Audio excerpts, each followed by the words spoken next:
Welcome to the Zinnov podcast, Decoding Private Equity series, where we bring to you in-depth conversations with practitioners and leaders on the hottest PE deals, their investment theses, and a lowdown on industries where all the action is. Hello everyone, I'm Pari Natarajan, CEO of Zinnov, and I'll be your host today. We have a special guest with us who will help us kickstart our newest series, Decoding Private Equity.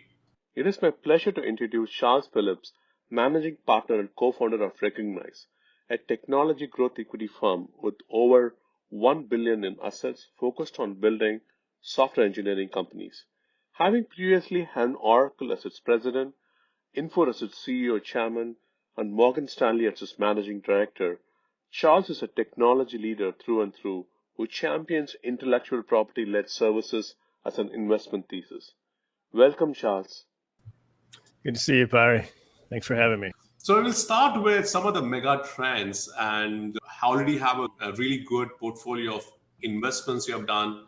What are some mega trends your investment thesis is based on? So the thesis for the whole fund called Recognize was around the next generation of services companies.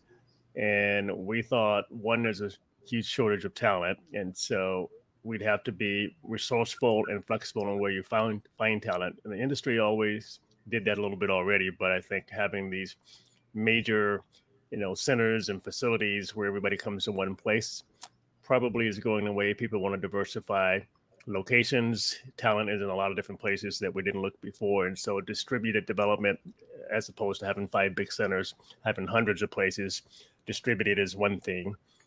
And so we thought under that model, we're more likely, because of our backgrounds in the industry, to be able to find those people wherever they are. It didn't have to be in one place anymore.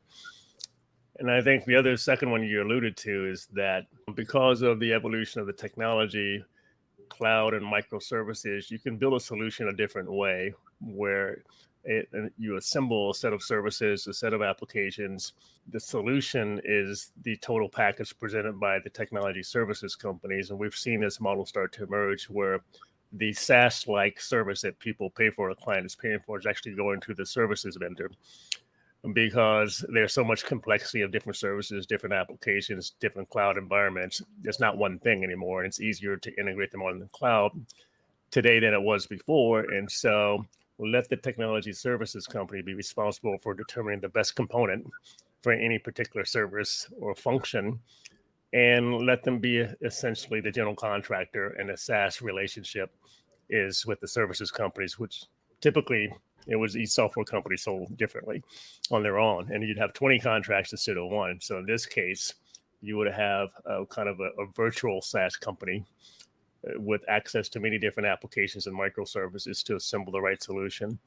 So that's kind of a new role for services companies if they can pull it off and understand the IP and understand the value to the customer, that complexity, hiding that from them, being able to deliver consistent security, service level agreements across all of that is a role, kind of a managed service that someone could take on. So it's a new concept, seeing a little bit of it now.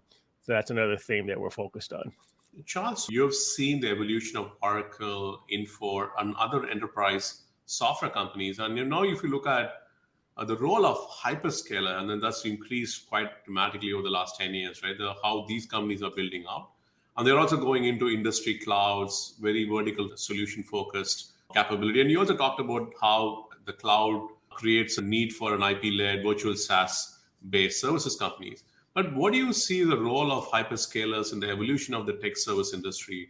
What would they play out? If you look at the evolution of services, you had the infrastructure companies, then you had the Y2K, which kind of led the services for a long time. Then the whole internet led the service for a long time. So now going forward, what will be the role of hyperscalers in driving these? Yeah, it's funny you mentioned the term industry clouds. We used that back in 2010, I think, or 2011 at Infor, because we had to compete with much larger companies by specializing in certain industries. And so each industry had a different set of services and applications they needed. They didn't want to see things provisioned in their environment that had no applicability to their industries. So we set up virtual industry clouds. If you're in healthcare, here's the set of services you need.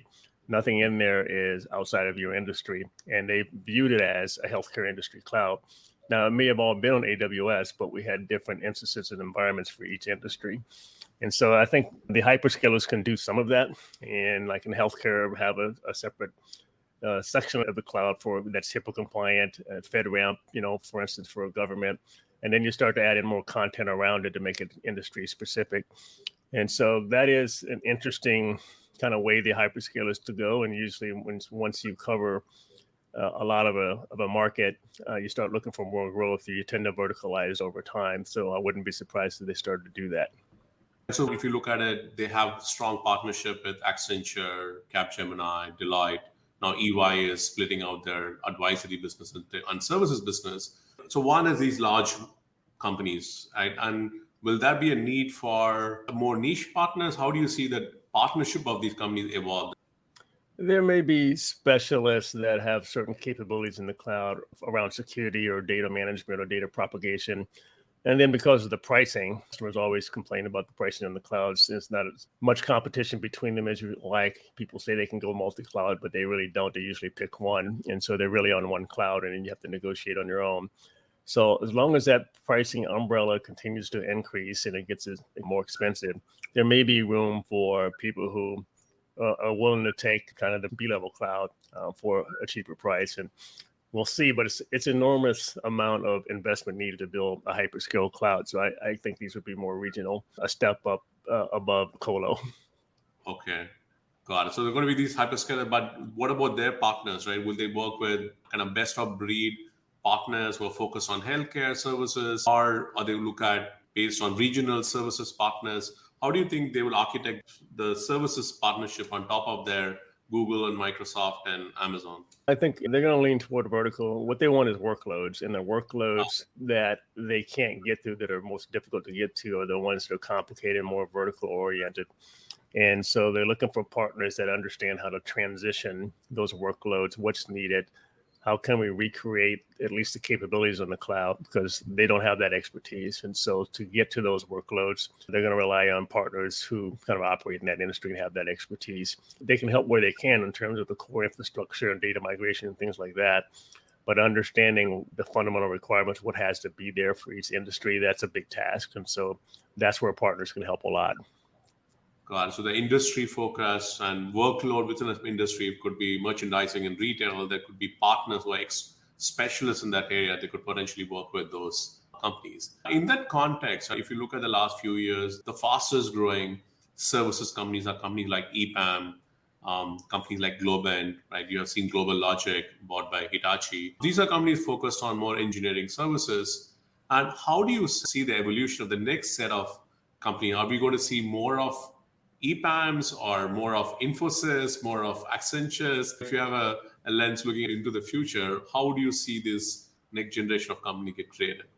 Yeah, we had recognized, we survey about 500 CIOs every couple of months. We have seen a clear trend of a mix shift toward custom development, because once you get your ERP systems in, and most people have them by now, you turn to more differentiated applications that are unique to you, or at least to your industry. And once you get into that area for value add and differentiation, you're more likely to think about some unique application that you determine it could differentiate the company. Those are the things that tend to get funded because people see some direct value in it. And so there'll be a greater need for engineers who can do the digital engineering, build custom applications around the same standards that they're used to around hyperscale clouds. But let's move those applications into the cloud and now take advantage of all the data that we've collected, all the integrations that are already there, so you can build a better and different type of application than before. So we own a company in Ukraine that competes with all the companies you mentioned called Cyclum. And so we've been going through that. So obviously there was a big trend around developers in Eastern Europe just because they have such technical skill sets. And for digital engineering, they were known for that, as opposed to doing things around ERP or extensions or integrations and implementation work. And so while the situation in Ukraine is obviously hard to predict what happens there, the thesis of engineers in that region who have a special capability in digital engineering is still there. Got it. So you see that trend continues. You also mentioned about these very vertical specific, workload specific company coming on top of hyperscalers, and you have a company like Spring ML, which you're invested. So what was the investment thesis there, and how do you see that growing? Yeah, one of the things we look for is what are ecosystems that are underserved. And so we thought the Google Cloud, while it's growing fast and it's large, is still quite a bit a ways behind AWS and Azure. So it's being the third largest cloud, they don't have the same ecosystem of partners. And so knowing Thomas Kurian, the CEO of the Google Cloud, we worked together at Oracle, and many other relationships there, it made sense for us to build a company around Google Cloud to see if we can burn off some of the backlog. They've signed billions of dollars worth of backlog with clients, and they need to get things implemented. That's their number one priority right now. And so SpringML focuses on exactly that. They have a lot of skills around Google Cloud and Google Analytics. They'll do some digital engineering, but it's all dedicated to Google. And that helps you in the partnership because they're not worried about SpringML moving something to AWS or to Azure. That kind of singular purpose, and the partnership can be a little more transparent and open. And so they're doing very well right now. Interesting. If you take the large system integrators, they have a shop which is focused on Azure. There's a shop which is focused on Google, and they probably are delivering whatever the customer is looking for. So there's no differentiation what Google will get versus working with a company like SpringML, which largely focused on Google. So there is a lot more alignment on the goals between the two companies. Yeah, a lot more co-innovation. And we've done the same thing with the Oracle Cloud. So we have another company called AST that only does Oracle Cloud migrations and applications as well. They're the largest independent Oracle partner focused mostly on the public sector. And the same thing, but because Oracle knows that their interests are completely aligned with AST, and that if they send them a lead, it's going to go in the Oracle Cloud and nowhere else. You get a different type of partnership. So that's one of the advantages of the specialists as we're building this next generation of companies, that they don't have to be all things to all people. If you're Accenture, you have to do everything. You get a lot of revenue you got to produce every quarter. You don't at this size. Right. And one of the challenges faced by these specialist services companies, if you think of services companies which are providing services on SAP or Oracle or Microsoft pre-cloud era. And now one of the issues is scale. None of these companies became really big company like Accenture or Infosys, TCS, and Cognizant. Now, do you see one hyperscaler focused company being a $1 billion services company or half a billion dollar services company? Is that enough headroom to grow? Yeah, I think that's possible. Whether it's another Accenture, that's unlikely, these companies, because Accenture does, like I say, everything globally. But you could see just the size of these companies and the growth and the backlog they've created. That's certainly possible over time. And there's a ton of applications and data yet to be migrated. So the migration, while it's not as new as it once was, you still have kind of half the workloads roughly that are sitting there. And these are the tougher workloads to get to because they tend to be more verticalized. Got it. So there's still room because there's a lot of backlog and several $1 billion of backlog. Just burning through the backlog will potentially create a large company. Yeah. And then there's the whole area of intercompany processes. And so even if you get your own infrastructure in pretty good shape in your own applications, you still have a ton of trading partners and suppliers. And how you transform that into the cloud and make that more agile and modernize those relationships, that's going to take a long time over many, many years. That'll fuel the growth. There's only so much productivity you're going to get as a company by automating what's inside your four walls, because now that you've outsourced key parts of your organization, you hit a limit on productivity, which is what we've seen in the numbers, actually. And so it's going to have to go beyond one organization. It's going to be families of companies working together to produce a certain product for a certain industry. Got it. So one of the other questions I had is lots of private equity firms right now focused on technology services, a key investment, tech broadly, and even within tech services as a big area, because they've seen that this industry is pretty attractive, cash generative, very difficult to lose money in this area. It's fast growing because of all the trends you talked about. What could founders, especially, right, or could get from partnering with Recognize compared to other private equity firms? Well, one, we are super focused on this one area. Most of the other firms, tech services is just one more thing they do. This is all we do. Two, we were mainly founded by operators. So the two that you're probably aware of, myself and Frank D'Souza, former CEO of Cognizant. And so our networks in terms of helping you recruit people, our operational background in terms of looking at delivery, marketing, go to market, you name it. We rely on those networks and the ability to get to other people. And then introductions to clients. I mean, we know a lot of CEOs and CIOs. We sit on some Fortune 500 boards as well. So between Frank and I, if we need to reach a company, one of us knows someone's there. And so we don't buy hundreds of companies. We're only going to have 10 so we can focus and help them kind of one at a time. And so that kind of concierge service, I guess, is the differentiation. It's a very huge difference. And being operator, you understand how they're driving it. One other question I had is, you've been legendary in the Oracle acquisition story, right? Building Oracle into a platform. So how are you going to use some of those magic on the company you're buying? A lot of the companies we're buying, they're fairly young CEOs who have not done any M&A. And so obviously between Frank and I, I've done a lot of that and kind of made the mistakes, know what worked, what didn't work, and know what the risks are and what to look out for. And we also can source acquisitions for them. So most of the acquisitions are existing companies. The add-ons that we've done, they've made, it's been companies we found for them. Actually, all of them we found for them and say, hey, this might be a good fit. Why don't you take a meeting? And so we have a sourcing engine. We're constantly looking at companies that are out there. We have a newsletter. We send 2,500 tech services CEOs every couple of weeks so they kind of can be in the flow, know what we're thinking, and can reach us when they need to. We hold conferences for tech services CEOs, not just our own portfolio companies, but for a broad section of the industry. And so we have a kind of eyes and ears that are out there looking and hearing things. And so that's on behalf of our company, so they don't have to do that. Thanks, Charles. It looked like a very interesting combination. That you have the funding, you have the inorganic engine built for them. You also provide the go-to-market as well as capability across global location. How do you get that team up and running? So the founder is very passionate about growing the company, and you have all the other capabilities to enable these organizations.